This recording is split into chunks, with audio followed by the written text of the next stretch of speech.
Hello, আজকে আমি খুব ইজিলি তান্দুরি চিকেনের রেসিপি শেয়ার করব। সো প্রথমেই আমি onion paste, green chilli paste একসাথে নিয়ে নিয়েছি, সাথে জিঞ্জার পেস্ট।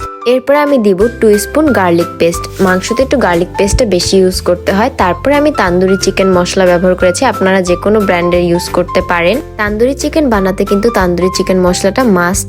তারপর আমি ইউজ করেছি লাইট সয়া সস, আপনারা ডার্ক সয়া সসও দিতে পারেন, এতে কালার সুন্দর আসবে। তারপরে সল্ট দিয়ে মিক্স করলাম ভালো করে। মাংসের গায়ে ভালো করে মশলা লাগাতে হবে, এতে করে মাংসের গন্ধটা চলে যাবে আর টেস্টটা খুব ভালো আসবে। এই তো আমার মিক্সিং ডান।